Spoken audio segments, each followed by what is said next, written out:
Well, I learned today I have some terrible friends. And let me tell you why.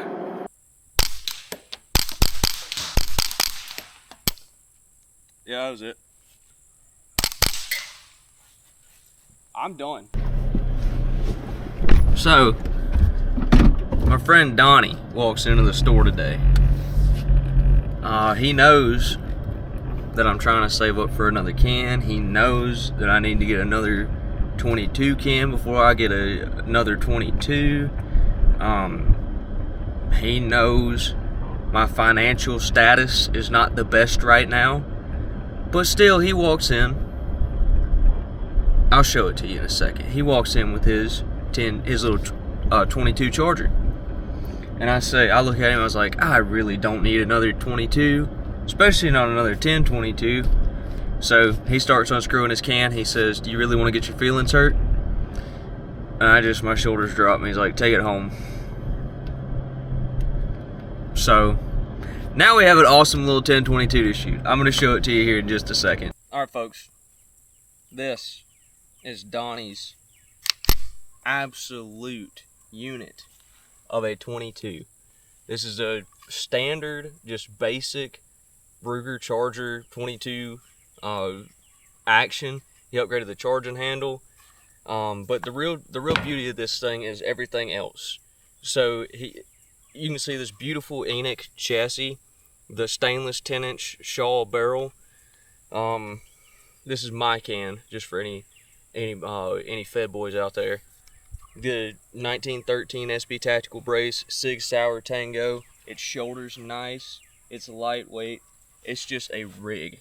This thing's gorgeous, and everybody knows the only way to shoot a 1022 is with the 25 round mag, which I have already shot a couple rounds through this thing. But let's just load her up and see how she does.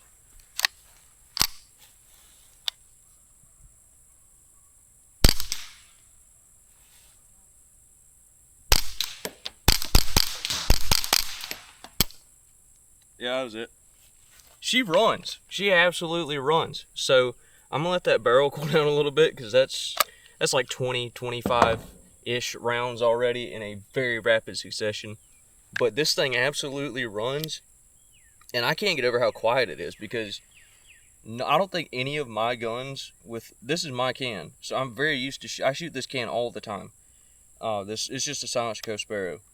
I don't know what exactly does it, but I am floored at how quiet this thing is, and it runs fast. It runs super fast, which is always a good time. But I think we're gonna load it up. So we started with CCI. Let's see. Yeah, the clean 22s, polymer coated. We started with those. I love shooting those for target practice, just plinking and stuff, because they don't foul up the barrel. It seems like the powder's a little cleaner, and I put a lot of rounds through 22s, especially suppressed. It puts a lot of gas back in the action. I just prefer to run something a little cleaner. But knowing how quiet those are in this gun makes me really interested in the little 835 semi-auto quiets. So I think we're going to take a break, let this barrel cool down, and see how quiet those are.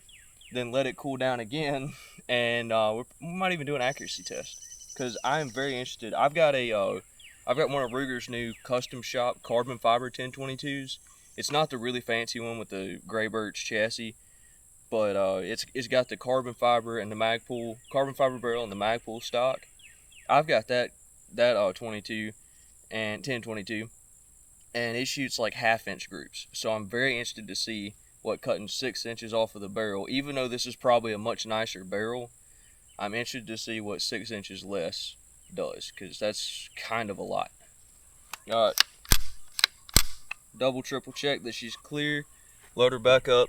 Now I am running the 25 round mags, because that's the only way to shoot a 1022, but I'm not rich, so I only put 15 rounds in here because I'm running a little low on those. Let's just see.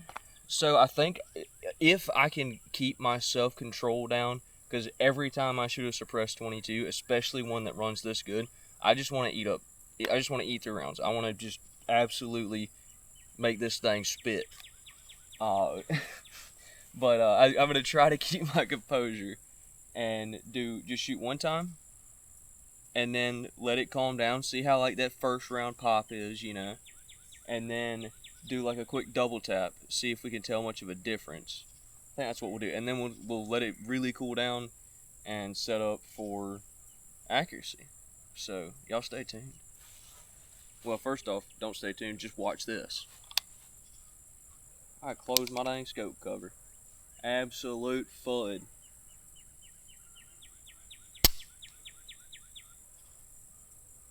That's good for it. Oh. Is mine not seated? Loaded that time. That was my fault. That was my bad. Dry fire. It's all good. All good.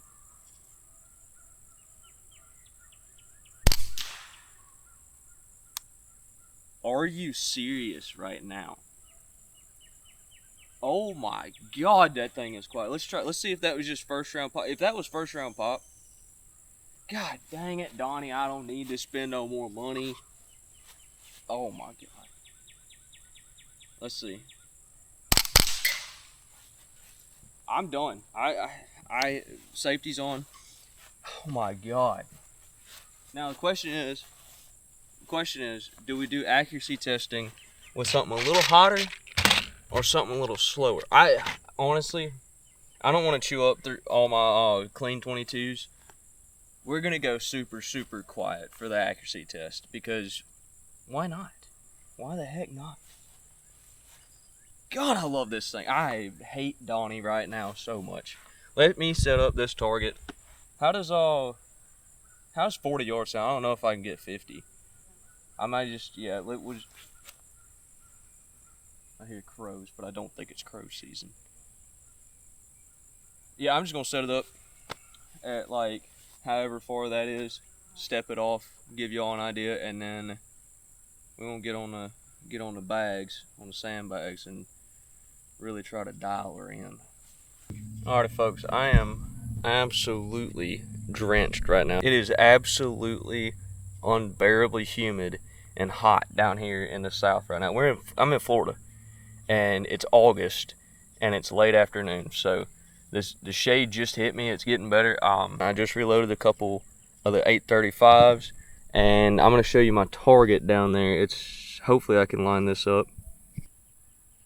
Alright, I don't know if you can see that. There you go. Target is exactly 40 yards. I know Donnie likes to shoot out to 100. He said the scope was a little off, so I got it about, let's see, this is super difficult. Alright, I'm done with that. I got it about an inch or so high at half inch or an inch high at 40. When we walk down there, there's going to be holes all over the place because it took a couple extra shots to get it sighted in. But there's about a half-inch circle right in the dead center of that box. That's what we're going to be aiming at. Like I said, I'm just going to get this cool to the touch, or back normal feeling, I guess. And we'll just do a 5-shot group, and then I think we ought to have a couple rounds left over. So we might have to do a little burn down of those last couple. But I'll get back to you. You won't even notice any time passed. I'm going to turn the camera back on when I start shooting, when the barrel cools down. But you're not going to see anything because I'm just going to cut the video right here. But in reality, it's going to be like 8 minutes.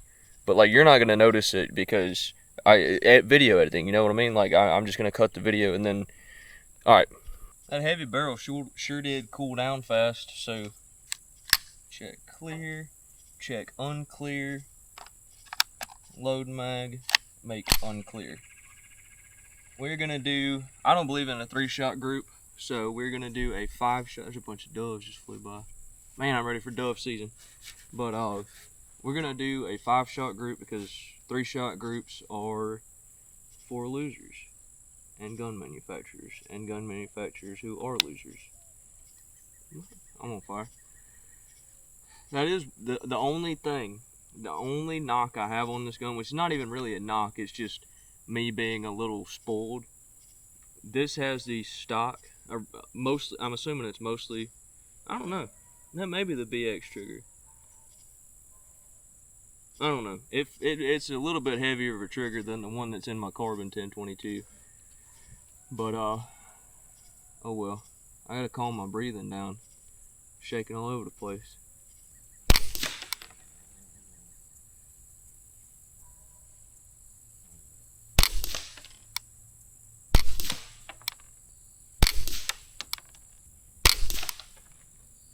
That probably wasn't my best group. We may shoot another one, but let's walk down and look at it. Set it down here. This gun's way too expensive for me to try to balance it on a dang sandbag. Alright, this is that group. Huh. 1, 2, 3, 4, 5. This, let's call this one me. That's still like right at an inch. I think what we're gonna do, since it's shooting a little high left still, this was the last shot I took when sighting it in. I was aiming at this corner. Since that one, yeah, I could barely see that. I'm making excuses, and I really am, because that's a 6-power scope and I'm trying to aim. It's got like a 2 MOA line duplex. I'm trying to aim at a little 1/2-inch circle. So I'm gonna either aim, no, I'm gonna aim at this corner right here and do another one and maybe calm down a little more. I don't know why, but my heart's racing. I'm struggling. What in the heck is that? Huh. But I've been running back and forth and it's hot. So my heart's racing a little bit. I'm struggling keeping steady, but I really think this gun's capable of 1/2-inch groups. Just maybe with a different reticle and maybe a different shooter. But we'll give it another shot. Alright, I'm gonna take my glasses off because it's getting dark. Don't ever shoot without eye pro. I'm a trained professional. I've been doing this for like 3 days. I moved my sandbags up a little bit. This is just more excuses, but I moved them up a little bit and I can already tell you I'm a heck of a lot steadier. And I honestly, I don't know if anybody will, but I don't care about my form right now because all I'm doing is just accuracy. I'm trying to take the human element out of it. It usually works better with a lead sled, but we can't all be Elon Musk.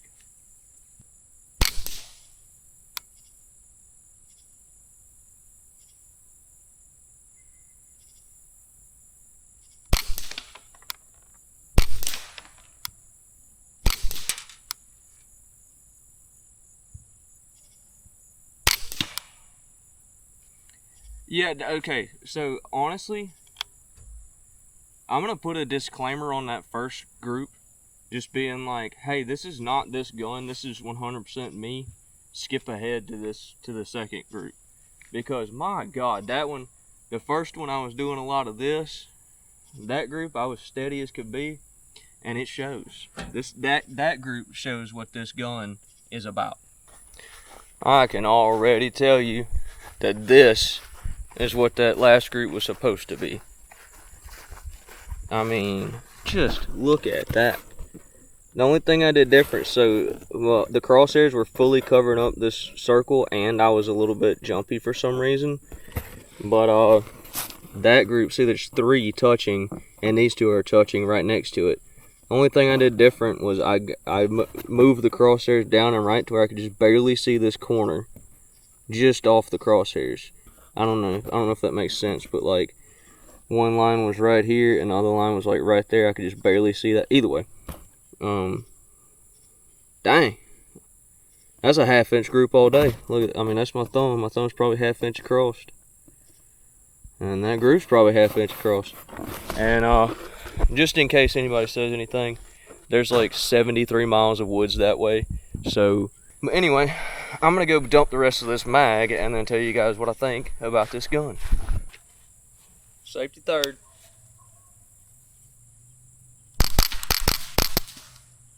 I didn't have that many rounds left. Dang. Oh well. I'm gonna leave this in for dramatic effect. This gun. So I got to talking to Donnie while I was texting him while I was like letting the barrel cool down and waiting for whatever, goofing off and stuff. And he told me, which I don't want to break into this gun. I don't want to take it apart because that can mess up like the tolerances and stuff. The action screw torque is very important in these things, but he told me that he took the bolt out, lightened it up, and radiused the back of it. Which that's something I've heard a lot of people talk about in 1022s. They to cycle the subsonics reliably, you sometimes, some guns like my Carbon 1022 functions almost flawlessly out of the box. I still probably am going to do some mods to make it a little more user friendly, make it a little bit more like this one. But he, like I say, he radiused the bolt, he lightened it up. I'm sure there's a million YouTube videos out there about that. I'm not legally a gunsmith, so I can't tell you what to do to one of these. But I feel like this is like the perfect build for just a backyard plinker.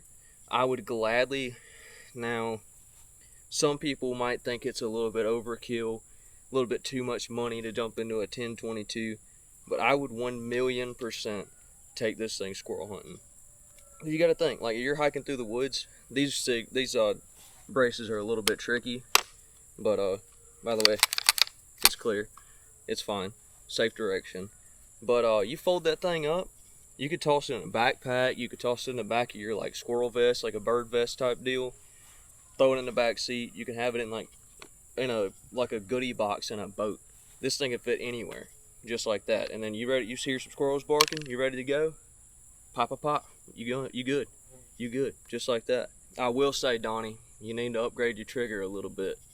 But other than that, I'm in love. I may try to buy this from him. I know he doesn't want to get rid of it, which is all the more reason for me to want to buy it.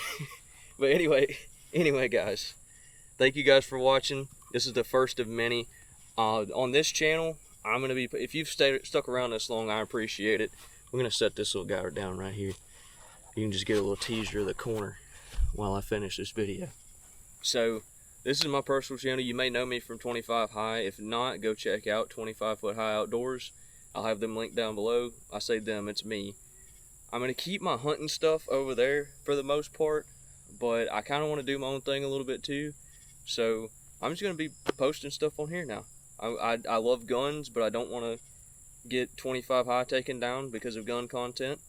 I like camping and fishing, and that stuff just doesn't do good on 25 High. So I'm just going to separate them for now and see what sticks. I'm basically throwing pizza at the wall to see what. I'm basically throwing spaghetti at the wall to see what sticks with this channel. So hope you guys enjoyed. Stay tuned, and we'll catch you on the next one.